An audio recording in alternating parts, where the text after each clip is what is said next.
บรรยากาศดำหน้าทุกคนบ้านหนองพรเป็นวิวภูเขา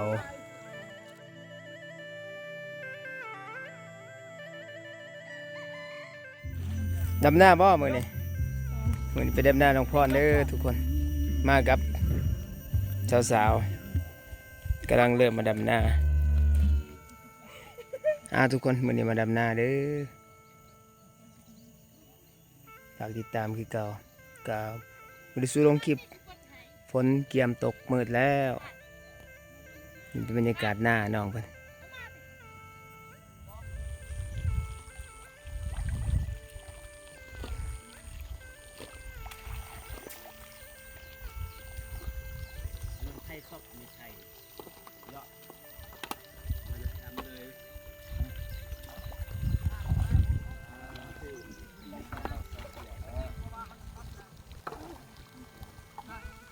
มีทีมงานมาซอยบน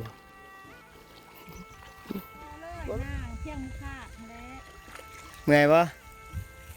ฮะ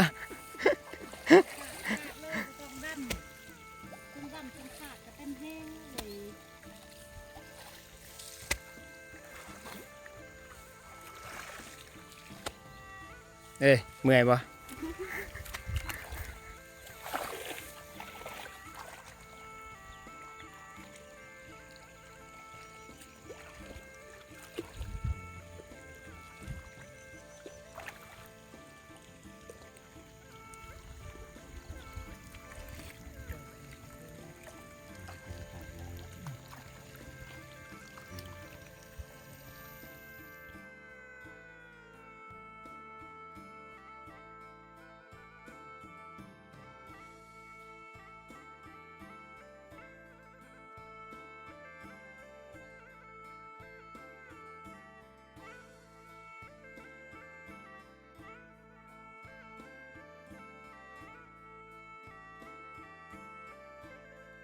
เหนื่อยบ่ฮะเหนื่อยสิแล้วบ่มื้อนี้กะว่าบ่ส่งดอกเนาะบ่ส่งดอกทุกคนแต่ว่ามีไผมาซอยพี่น้องบ่พี่น้องมาซอยแน่เนาะพี่โอ้ทางนี้บรรยากาศภูอันนั้นตามภูนั่นหน่อไม้เกิดบ่มีบ่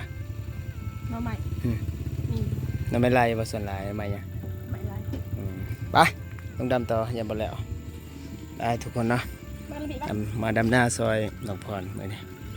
คุมบ่ว่าสิแล้วหรือบ่ฝากติดตามเด้อจังได๋ก็พักเที่ยงกินข้าวทุกคนฝากติดตามรับชมคือเก่านะนี่ก็มาซอยก็มีพี่น้องเนี่ยมาซอยบรรยากาศภูเขามืดครึ้มฝนสิตกแล้วทุกคนนะไปลงไปดำหน้าก็จะถ่ายเป็นจุดให้ทุกคนเบิ่งเพราะว่าถ้าเกิดถ่ายคลิปแน่ดำหน้าแน่เนาะ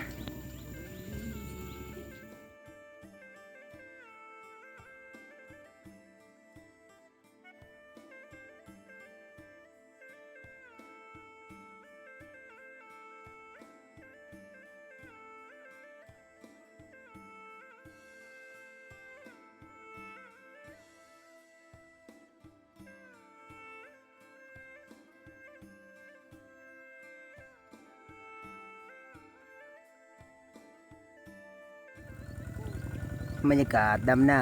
ทุกคนบ้านหนองพรเป็นวิวภูเขา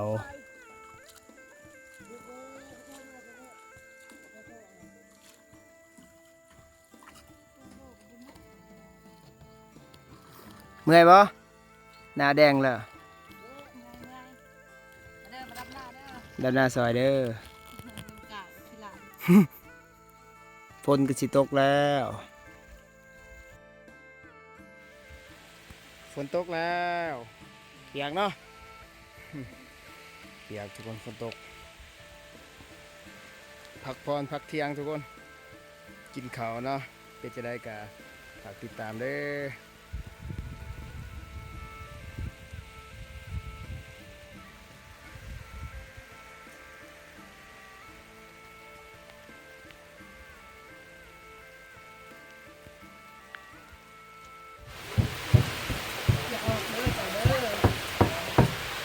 เมนูยังเลย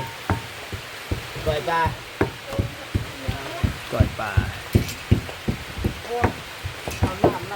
ฝนตกฝน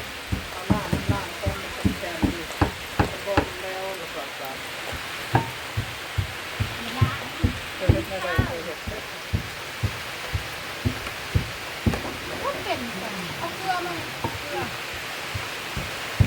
เอาเกลือให้ไว้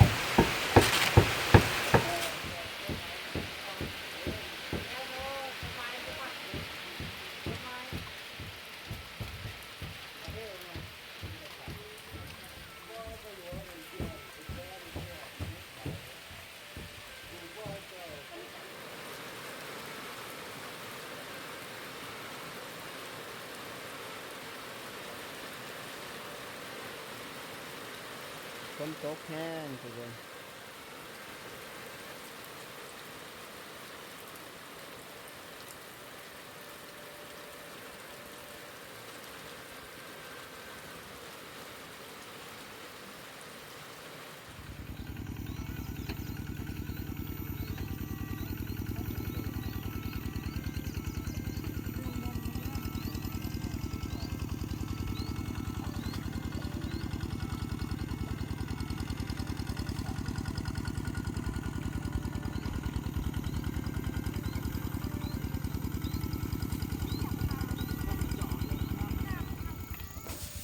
เอาน้องพ่อพี่น้องเนาะนี่ก็เป็นบรรยากาศการดำไห้ดำหน้าของทางบ้านน้องพรแน่เนาะพี่น้องเนาะเป็นบรรยากาศจังซี่แหละท่างนั้นก็เป็นภูเขากะทายพี่ให้น้องเบิ่งไว้ส้มนะครับผู้ชมกะบ่มีหยังร้านก็ฝากติดตามรับชมคือเก่าเด้อมีกำลังใจเนาะแล้วก็มาติดตามรับชมพี่น้องก็ขอบคุณFCทุกคนในบ่เลยกับบริเวณทิศหลายมือเติบเนาะมีแต่ว่าติดธุระแน่บ่สบายแน่ทุกคนบ้านน้องพรกับประมาณนี้เนาะส่วนมากจะเฮ็ดอาชีพปลูกกาแฟเฮ็ดหน้า